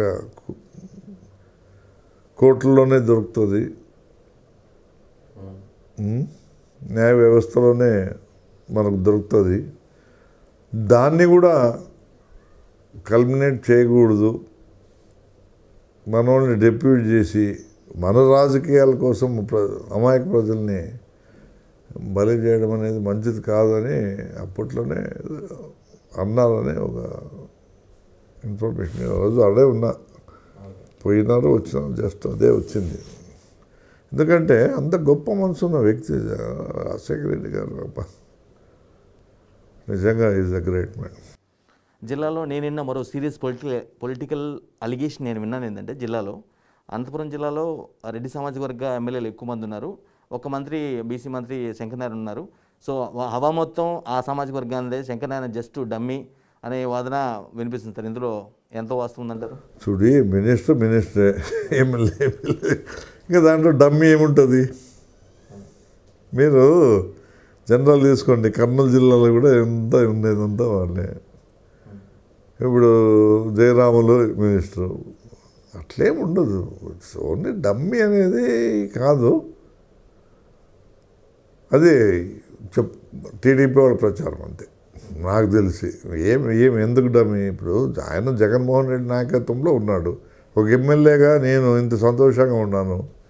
ఈరోజు మీరు 1/2 అవర్ ఇంటర్వ్యూ అంటే నేను గంటన్నర మాట్లాడడానికి సిద్ధంగా ఉన్నాను. ఎందుకంటే మాకు ఆ ధైర్యం ఉంది. మా నాయకుడు అన్నీ మంచి చేస్తున్నాడు కాబట్టి మీకు భయపడేది ఏముంటుంది చెప్పు? ఏదో డమ్మీ సరే, ఆఫ్కోర్స్ ఈజ్ ఎ మినిస్టర్. ఏమి అవుట్ ఆఫ్ వేలో పోయి, ఇప్పుడు ట్రాన్స్పరెంట్గా పోయే వ్యక్తులు ఎప్పుడు డమ్మీగానే కనబడతారు కొంతమందికి. ప్రధానంగా మీడియా అడిగేవాడికి చెప్పేవాడు లోకు అన్నట్టు మీ మీడియా వాళ్ళు ఎక్కువ ప్రశ్నిస్తూ ఉంటారు. ఎందుకు దీంట్లో డమ్మీ ఏముంది? బీసీలకి ప్రాధాన్యత అనేది గుర్తింపు రావాలనే ఉద్దేశంతో మీరు చెప్పండి. కురుబా కమ్యూనిటీకి ఒక ఎంపీని ఇచ్చినాడు, కురుబా కమ్యూనిటీకి ఒక మినిస్టర్ ఇచ్చినాడు. ఈరోజు బోయ సామాజిక వర్గానికి మరి ఇదంతా రెడ్డి డామినేషన్ ఉండే చోటు కూడా ఆయన ఎక్కడ కూడా ఏమి రాంగ్ స్టెప్ తీసుకోలేదే. అంటే పదవులు ఇచ్చినప్పుడు కూడా ప్రభావం మేము 3 ఎమ్మెల్యేలు ఉన్నామండి. మేము అడిగినామా మినిస్టర్ అయినంత మాత్రాన ఏదో సంపాదించుకునే వాళ్ళకి మినిస్టర్ కావాలని అప్పుడు టీడీపీలో ఉంటారు చూడి అట్లా వాళ్ళకి మినిస్టర్లు. మా దాంట్లో జగన్మోహన్ రెడ్డి ఓల్ అండ్ సోలు మినిస్టర్ అయినా ఎమ్మెల్యేగా ఉన్నా ఈజ్ అ పర్ఫెక్ట్ మ్యాన్ నా దృష్టిలో. అంతే. అంతకంటే ఇప్పుడు విజన్ ఉన్న మనిషి ప్రజలకు న్యాయం చేయాలనుకున్నాడు, చేస్తున్నాడు. కానీ కొన్ని విషయాల్లో చిన్న చిన్న పొరపాట్లు జరుగుతున్నాయి. కొంత ఓసీల్లో అసంతృప్తి ఉన్నమాట వాస్తవమే. రెడ్డి సామాజిక వర్గము అనుకోండి, కొంత ఓసీలు ఇంకా కమ్మ సామాజిక వర్గం కానీ, కమ్మలు కూడా చాలామంది మనకి ఇస్తారు, సపోర్ట్ చేసినారు. సో వీళ్ళంతా ఫ్రంట్ లైన్లో ఉండి పనిచేసినారు. బీసీ, ఎస్సీ, ఎస్టీ మైనార్టీలు కాకుండా మాకు కూడా కొంత సాయం చేస్తే బాగుంటుంది కదా. ఎకనామికల్లీ బ్యాక్వర్డ్ అనేది ఈ మధ్యన తీసుకురావడం కూడా జరిగింది. జస్ట్ వస్తే స్టెప్ బై స్టెప్ ఈ హాజ్ గాట్. నేను కూడా మాట్లాడినా ఆ విషయాలపైన. ఆయన కూడా మంచిగా స్పందించినాడు.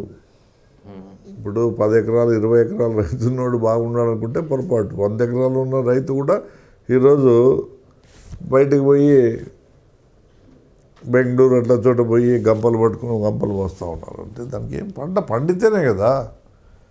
అతివృష్టి అనావృష్టి. ఇప్పుడు మనకు అతివృష్టి ఏముంది, ఇంకా చూస్తూ ఉన్నాం. రైతులకి ఏదో క్రాప్ ఇన్సూరెన్స్ వచ్చింది, హ్యాపీగా ఉన్నారు. ఇంకా ఇన్పుట్ సబ్సిడీ కూడా అన్ని మండలాలకు కూడా మేము డిమాండ్ చేసినాం. అయితే వైసీపీలో గెలిచిన 151 మంది ఎమ్మెల్యేలో సీఎం సామాజిక వర్గం చెందిన వ్యక్తులే ఉన్నారు, ఎక్కువ మంది ఉన్నారు. అంటే అది సీట్ల పంపకంలో అది జరిగి ఉండొచ్చు. అట్ ది సేమ్ ఎలాగైతే 2019 ఎన్నికల ముందు టీడీపీ అంటే కమ్మవారి పార్టీ అని ఒక ప్రచారం ఏదైతే బలంగా జరిగిందో, సేమ్ అదే ప్లాన్ రేపు 24 ఎలక్షన్స్కి ఇదే జరుగుద్దేమో. ఎందుకంటే ఎక్కువ సంఖ్యలో వారే కనిపిస్తున్నారు కదా. సో ఆ నేపథ్యం ఒక నెగిటివ్గా పోయే అవకాశం ఉంటుంది ఓట్ల రూపంలో. ఎవరు కనబడినారు చెప్పండి. ఎక్కువ ఫిగర్ అంటే ఎమ్మెల్యేల పరంగా నేను చెప్పేది, మంత్రులు కాదు, మామూలుగా ఎమ్మెల్యేల పరంగా. లేండి ఇప్పుడు ఎప్పుడుకి మీరు ఒకటి ఆలోచన చేయండి. తెలంగాణ మనం కంబైన్డ్ స్టేట్గా ఉన్నప్పుడు కూడా అప్పుడు కూడా దాదాపు 90 to 100 ఎమ్మెల్యేస్ ఎప్పుడు. ఎందుకంటే నాయకుల పైన నమ్మకం అనేది మోర్ ఇంపార్టెంట్. ఇచ్చే గుణం ఉంటే, పెట్టే గుణం ఉంటే ప్రజలు నమ్ముతారు.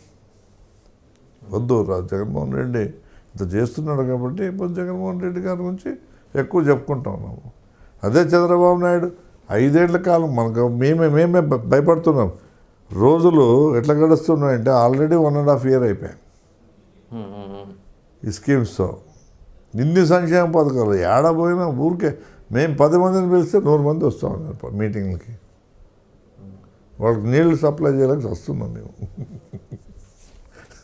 బడ్జెట్లో కొన్ని పాలిటెక్నిక్ కాలేజీ కానీ మెడికల్ కాలేజీలు కానీ కొన్ని కేటాయింపులు జరిగాయి. కానీ ఇక్కడ గుంతకల్కి తీసుకురాలేకపోయారు వెంకటరామరెడ్డి గారు అని.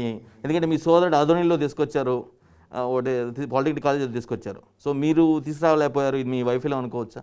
అంటే నియోజకవర్గ ప్రజల్లో పాలిటెక్నిక్ కాలేజు టెండర్ అయిపోయింది, సైట్ చూపించినాము, ఆల్రెడీ ఆల్మోస్ట్ కన్స్ట్రక్షన్ లెవెల్లో ఉంది. మేమేమంటే ఇంకా మంచి సైట్ ఏదైనా ఉంటే అంటే అందుబాటులో ఉండే, కొంచెం దూరం అవుతుంది. మైనార్టీ పాలిటెక్నిక్ కాలేజ్ వచ్చింది, త్వరలోనే గవర్నమెంట్ పాలిటెక్నిక్ కాలేజ్ కూడా వస్తుంది. 2 కాలేజీలు కూడా ఒకటే చోట తీసుకురావాలనే ఉద్దేశంతో సో కొంచెం అది ఇది 2 కంబైన్డ్గా ప్లాన్ చేసి సైట్ ప్రాబ్లంతోనే మేము ఆలోచన చేస్తూ ఉన్నాము. సైట్ ఇప్పుడు ఉండే పరిస్థితికి ఇప్పుడు టెండర్ అయినదానికి ఆల్రెడీ మనము గాట్ వెరీ గుడ్ సైట్. కానీ కొంచెం దాంట్లోనే సైట్ విషయంలో కొంచెం అంటే ఇంకా బెటర్ సైట్ ఉంటే గవర్నమెంట్ సైట్ ఒక చోట చూసినాము, అదేమన్నా ఫీజిబిలిటీ ఉంటే అక్కడ షిఫ్ట్ చేస్తే ఇంకా బాగుంటుందనే ఉద్దేశంతో కొంచెం డిలే అయింది. కానీ నా పీరియడ్ చెప్తున్నా కదా, ఆల్రెడీ పాలిటెక్నిక్ కాలేజ్ వచ్చింది, 40 crores-తో చెరువులు 40.7 ఎంత అవుతుందో నాకు తెలియదు. బట్ ఫిల్లింగ్ ద ట్యాంక్స్, చెరువులకు నీళ్ళు ఇస్తామన్నాం, 1 yearలోనే దాన్ని తీసుకురాగలిగినాం జీవో.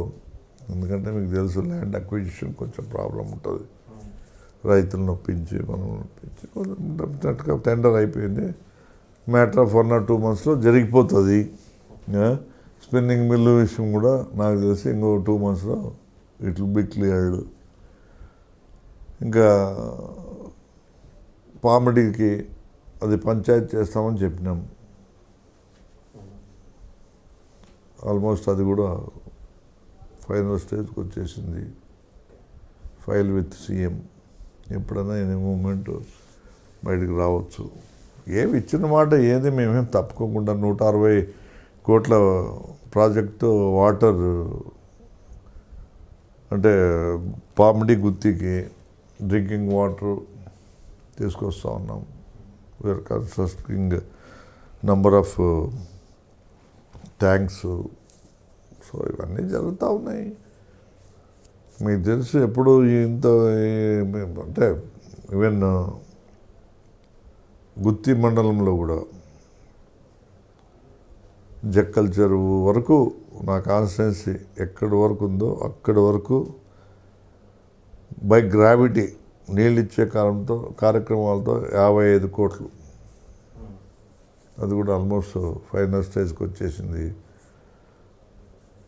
మరి పామిడిలో సబ్ సర్ఫేస్ డ్యామ్, అంటే సబ్ సర్ఫేస్ డ్యామ్ గురించి మీకు తెలుసో తెలియదో నాకు తెలియదు, కానీ సబ్ సర్ఫేస్ డ్యామ్ అంటే ఇప్పుడు రివర్ బెల్ట్ ఉంది కదా, రివర్ బెల్ట్లో ఒక డ్యామ్ మాదిరి కడితే ఒక్కసారి 2 సార్లు 3 రోజులు 4 రోజుల్లో ఫ్లో అయిపోతే అంటే ఆ నీళ్లు ఫ్లో అయ్యేటప్పుడు ఆ నీళ్ళంతా ఇంకిపోయి minimum 3 years surrounding 5 kilometers water, అంటే వాటర్ బెల్ట్ బోర్లలోనో రైతులకి మినిమం 3 to 5 kilometers అన్నారు. సో డ్రింకింగ్ వాటర్ అయితే పామిడికి ఇంక ఉండదు. సో లాట్ ఆఫ్ థింగ్స్ అంటే ఎన్నో ఇప్పుడు చేస్తూ పోతా ఉన్నాము. 40 crores పొద్దు రోడ్స్, చింతరాంపల్లి విలేజు, అసలు ప్రతి నాయకుడు వచ్చినట్టు చెప్పినట్టు పోయినాడు. ఈరోజు మీరు పోయి చూడండి, ఆ విలేజ్కి ఎంత యాక్సెసిబిలిటీ వచ్చింది. వాళ్ళు రోడ్లో రాలేక ట్రైన్ల ద్వారా వచ్చేవాళ్ళు, ఈరోజు హ్యాపీగా రోడ్డు ద్వారా రోడ్డు వేయించినావు రెడ్డి, నువ్వు ఎవరు చేయని పనులు నువ్వు చేసినావు అన్నారు. అదేవిధంగా Dancharla to Venkatampalli, it's a connectivity to మన 4 lane, అదే తీసుకురాగలిగినాం. ఇంటీరియర్ రోడ్స్ దాదాపు 40 crores తీసుకురాగలిగినాం. 20 crores-తో ఈరోజు సిమెంట్ రోడ్లు వేస్తూ ఉన్నాం ప్రతి గ్రామంలోన. ఎస్, డెవలప్మెంట్ ఎక్కడ ఆగలేదు, వాళ్ళ చేయని పనులు మేము చేస్తూ ఉన్నాం. అన్ని చెరువులకి నీళ్లు ఇప్పించే కార్యక్రమం పాతకొ చెరువు అనుకోండి, తర్వాత వైటీ చెరువు అనుకోండి, గుత్తి చెరువు అనుకోండి, ఈరోజు నీళ్లు అందరి రేపు పొద్దున widening of canal 2000 cusecs we're drawing from the Srisailam. రేపు పొద్దున వైడనింగ్ చేస్తే 6000 cusecs వాటర్ కూడా వస్తుంది. ఈ వాటర్ నుంచి నాకు తెలిసి గుంతకల్ నూకండ్ కార్నర్ వరకు నీళ్లు తీసుకుపోయి రాయలసీమ కాదు, ఇది కోస్తా మాదిరి తయారైపోయిందనే విధంగా మేము ప్రయత్నాలు చేస్తూ ఉన్నాం. సో ఎక్కడ కానీ డ్రింకింగ్ వాటర్ ప్రాబ్లం కానీ ఎక్కడ కానీ ఏం లేదు. ఈవెన్ దాదాపుగా ఇప్పుడు నియర్లీ 14 కోట్లతో 14th ఫైనాన్స్ రోడ్ వర్క్స్ కూడా చేస్తూ ఉన్నాము. అప్పుడు ఏదో చైర్మన్ గారికి తర్వాత ఎమ్మెల్యే గారికి లెక్కలో పంచాయతీలో పడి అవి పెండింగ్ పడినాయి. అవన్నీ కూడా ఇప్పుడు సో ఇండియాలో మీ రాజకీయ చరిత్రలో మీరు బాగా సంతృప్తి పడిన సందర్భం ఏదైనా ఉందా? ఏదైనా పని వల్ల ఏదైనా బాగా బాధపడే సంఘటన ఏదైనా ఉందా ఈ మీ పొలిటికల్ కెరీర్లో ఇప్పటివరకు? నేను ఎప్పుడూ ఒకటే రకం ఉంటాను. సంతోషం రావచ్చు, కష్టాలు రావచ్చు, ఎప్పుడూ ఈక్వల్గా చూస్తూ ఉంటాను. కానీ ప్రజలు బాధపడినప్పుడు నేను బాధపడతాను, ప్రజలకు కష్టం వచ్చినప్పుడు నేను బాధపడతాను, ప్రజలు సంతోషంగా ఉన్నప్పుడు నేను సంతోషంగా ఉంటాను. ప్రజలు సంతోషమే నా ప్రజల లాస్ట్. నేను ముందు నుంచి నా ఫ్యామిలీలోనే ఐఎమ్ ఏ డిఫరెంట్ మ్యాన్. మేము 6 మంది అన్నదమ్ములు. 6 మంది అన్నదమ్ముల్లో 5 మంది అందరికీ ఒక కొడుకు ఒక బిడ్డ. నాకు మాత్రం 2 బిడ్డలు. 2 బిడ్డలు పుట్టినప్పుడు కూడా నేను బాధపడలే. ఎక్కడ కూడా ఏ విషయాల్లో కూడా ఇటువంటివి ఎప్పుడు నా మైండ్లోకి కూడా రావు.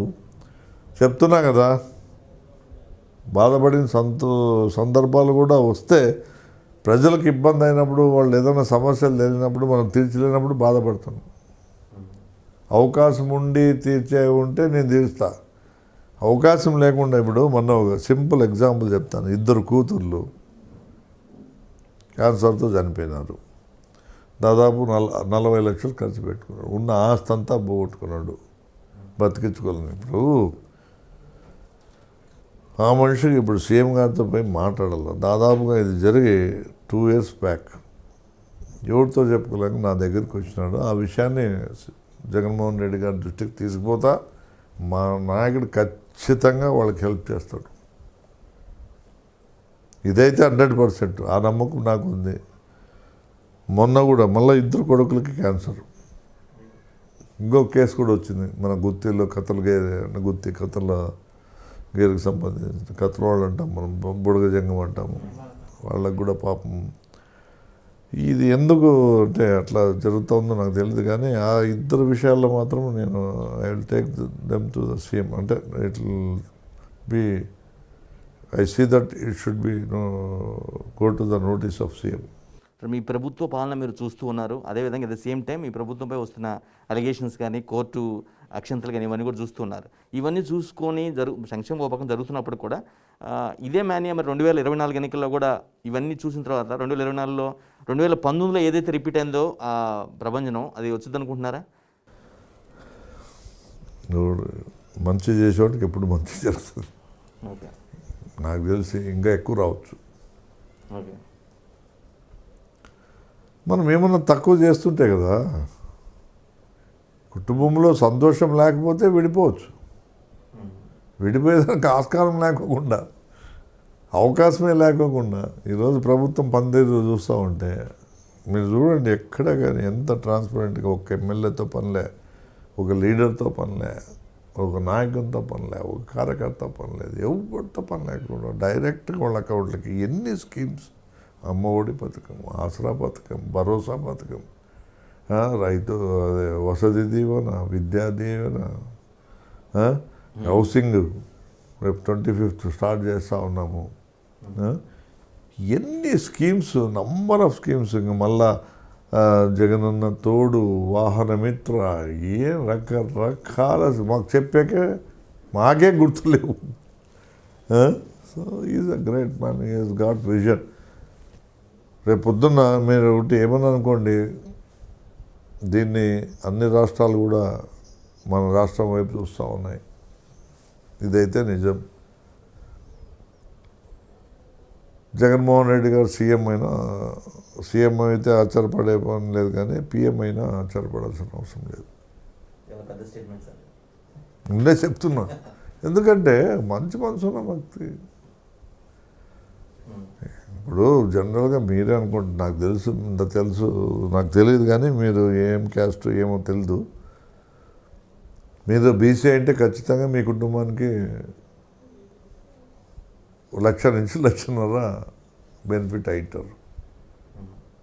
BC, SC, ST, minority in జనరల్గా ఇది ఎక్కడ జరగలేదు.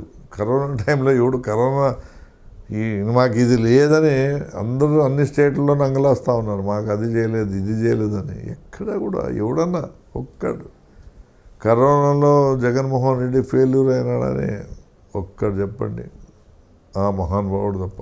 ఎవరు గడ్డం బాబు అన్నిటికీ అడ్డం. 2024 ఎన్నికల సమయానికి మీకు ప్రధాన ప్రతిపక్షం అపోజిషన్, స్ట్రాంగ్ అపోజిషన్ ఏదంటే ఏది చెప్తారు? ఎప్పుడు కానీ రీజనల్ పార్టీస్కి రీజనల్ పార్టీసే, అంతే. మీరు ఒకటి గుర్తుపెట్టుకోండి జీవితంలో. ఏదో తెలంగాణలో ఇప్పుడు బీజేపీ వచ్చిందని అందరూ బీజేపీ అని మేము అనుకుంటున్నారు. అందుకే అడిగానికి వచ్చింది. నాకు తెలుసు అది రాంగ్, అంటే రాంగ్ నోషన్లో ఆలోచన. అది ఏదో జరిగిపోయింది. కొంత జరుగుతూ ఉంటాయి కొన్ని చోట్ల, అది అందరికీ అప్లై అవుతుంది అనేది మాత్రము. ఇప్పుడు కడుపు నొప్పి వచ్చిందంటే రకరకాలుగా కారణాలు ఉంటాయి. అట్లా మనం డయాగ్నోస్ చేసే దాంట్లో ఉంటుంది. ఎక్కడో తెలంగాణలో ఏదో మన వచ్చినాయి 4 సీట్లు, ఒక టెంపో ఒక చోట ఒక రకంగా ఉంటుంది.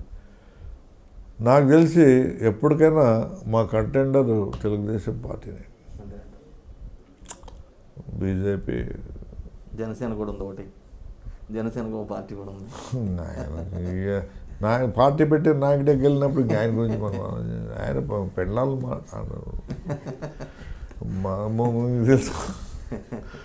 అంటే అనకూడదు అని, బట్ రకరకాలుగా ఇంకా అంతే.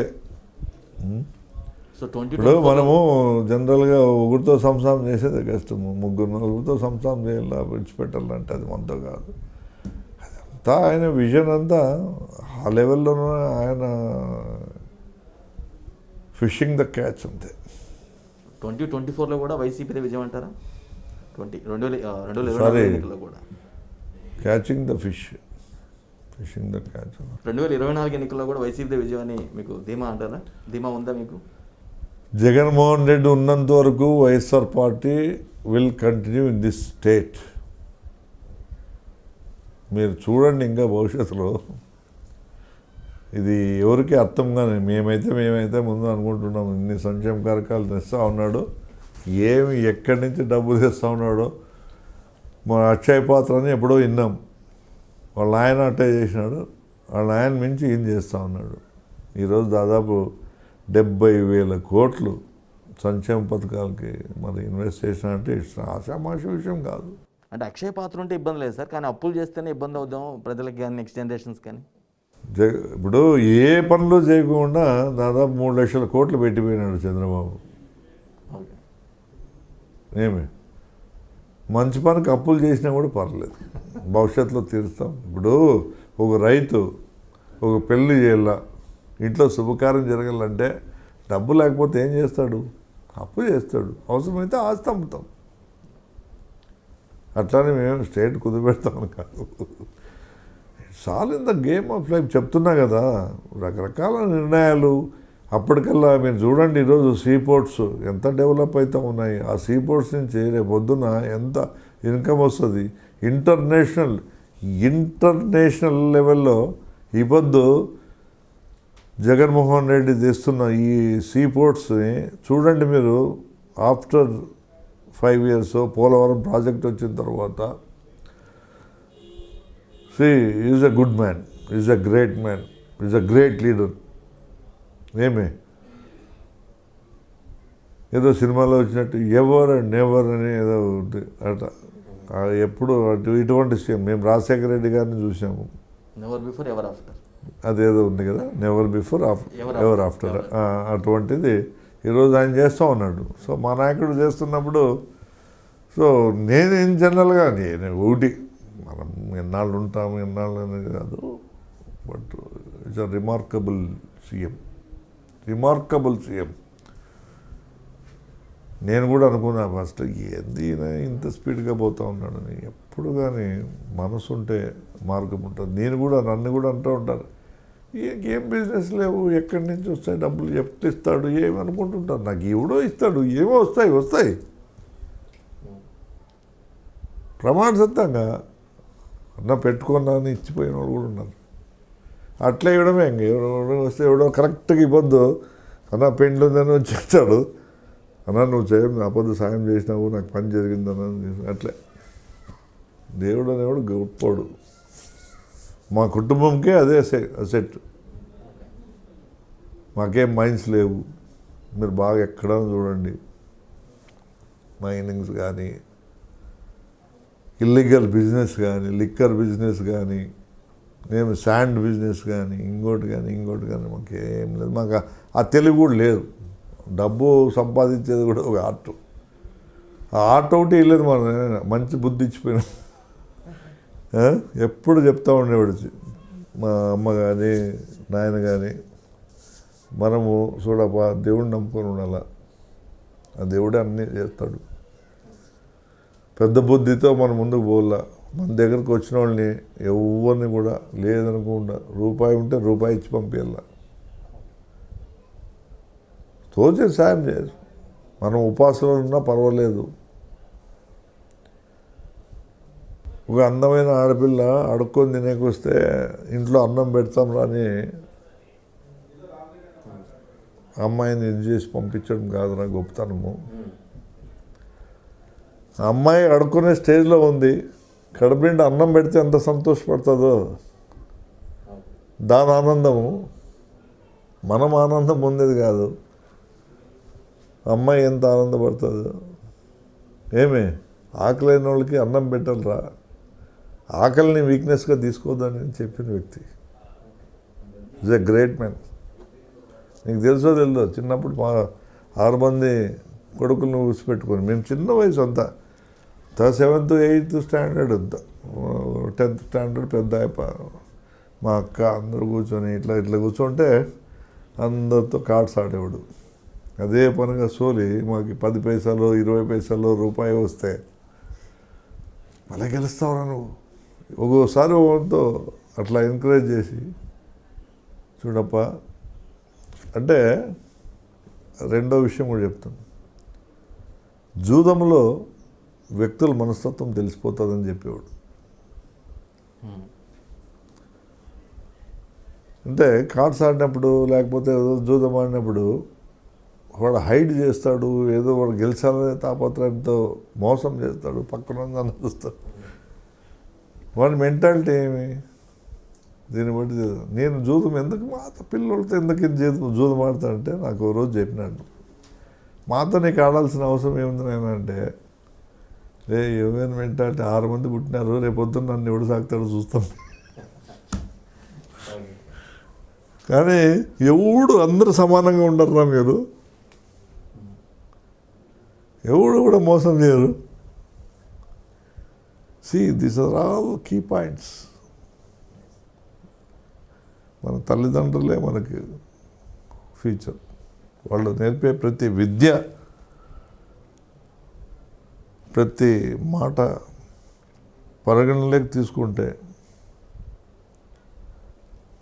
ఇట్ ఈస్ డెఫినెట్గా అయిపోద్ది. మేము ఇంతమంది ఎమ్మెల్యేలు కాగలుగుతున్నామంటే ఆ స్వర్గీయ నాయకుడు ఆయన కూడా ఆ రోజు ఒకటే చెప్పినాడు,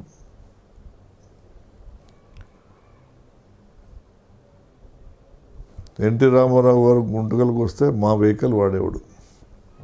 అప్పట్లో ఇంపోర్టెడ్ వెహికల్స్లో ఫస్ట్ వచ్చిందంటే మన ఇంట్లో ఉండేది, ముగ్గురితో ఉండేది. అది కౌకుంట్ల పయ్యవాళ్ళ కేశవ్ వాళ్ళు కూడా మా జమీందారులే, నాకు తెలిసిండేది. మేము తర్వాత దుర్గిలోళ్ళు, తర్వాత తరిమిలోళ్ళు, 4-5 అంటే జస్ట్ ఏళ్ళలో లెక్క పెడితే. ఏ వెహికల్ వచ్చినా కూడా అప్పట్లో ఫస్ట్ మనకంతా అప్పుడు ఇంపోర్టెడే కదా, ఫస్ట్ ఇంట్లో మేము చూస్తాం. మన ఆయన అన్ని సంవత్సరానికి కొట్టుకుంటుంది అంటే అంత రాయల్గా బతికినాడు. ఒకడే కొడుకు, బాగా లగ్జూరియస్గా బతికినాడు. ఎక్కడ కూడా ఎవరిని కానీ నీవు వచ్చి నీ పని జరిపించుకునేదానికి నాకేమన్నా నట్ట ఇట్లా బూస్టప్ చేసి వాడి ఇట్లా వీడి ఇట్లా అంటే వినేవాడు కాదు. నీవెందుకు వచ్చినావు, నీ పని చేసుకో. వాడు దుర్మార్గుడు కానీ ఆపకలే. ఈయన చెప్పే వ్యక్తి ఆయన తెలిసింటుంది, వాని గురించి మాట్లాడొద్దు అనేవాడు. సో అవన్నీ మాకు ఈ రోజుకి మేము జనరల్గా ఎవడన్నా వచ్చి వాడు వీడు అట్లా వాడు ఇట్లా వీడు అట్లా అంటే మేము పట్టించుకోము. పరే నీకేం వాళ్ళు. This is most important thing. ఎందుకంటే అప్పట్లోనే అంత విజన్ ఉండే వ్యక్తికి, అంత గొప్ప వ్యక్తి మేము కొడుకులుగా పుట్టడము, మా ఫ్యామిలీలో మా మదరు ఫాదర్ చనిపోయిన తర్వాత ఇంతమందిని ఈ రోజుకి మేమే విడిపోలే. ఎవరు స్థానంలో ఏర్పరచుకున్నాం, గొప్పగా ముందుకు సాగుతుంటాం. అంత భగవంతుందా. ఒకటే మంచి మనసు ఉంటే మార్గం ఉంటుంది అనే దానికి మేమే నిదర్శనం. ఇంకా మాకు 2 కాన్స్టిట్యున్సీలు ఇచ్చినా కూడా, 2, 3 ఇచ్చినా కూడా మేము ప్రజల కోసం పనిచేస్తామని అంతే. ఆశ ఎక్కువ. మన ఇంటర్వ్యూలో చిన్న చేంజ్ ఓవర్ సార్, అది ర్యాపిడ్ క్వశ్చన్స్. నేను 1 వర్డ్ క్వశ్చన్ అడుగుతున్నా, మీరు 1 వర్డ్ ఆన్సర్ ఇవ్వచ్చు. ఫస్ట్ 1 వర్డ్లో ఏం చెప్తారు రాజకీయాల గురించి? Good. YSR. YSR great man. YS Jagan. Good achiever. Chandrababu. Rotten. కుటుంబం. కుటుంబం. సంతోషం. అన్నదమ్ములు. ఆత్మీయులు. అమ్మ నాన్న. మించిన దైవం లేడు. అల్లుళ్ళు. అల్లుళ్ళు అందుబాటులో ఉంటారు. Thank you so much for your valuable time sir. ఇది చాలా స్పష్టంగా చెప్తున్నారు గుంతకల్ ఎమ్మెల్యే వై వెంకటరామరెడ్డి గారు. ప్రతిపక్షాల ఆరోపణలు పట్టించుకోము, తాము ఇచ్చిన ప్రతి మాట కూడా నెరవేరుస్తాం, తమ అధినేత చేస్తారు, తాము నియోజకవర్గంలో ఉన్నటువంటి తమ ఎమ్మెల్యేలు కూడా అదే చేసి ఫుల్ఫిల్ చేసి ప్రజల యొక్క ఆశీస్సులు పొంది మరోసారి కూడా ఎన్నికల్లో విజయం సాధిస్తామని చాలా స్పష్టంగా ధీమా వ్యక్తం చేస్తున్నారు.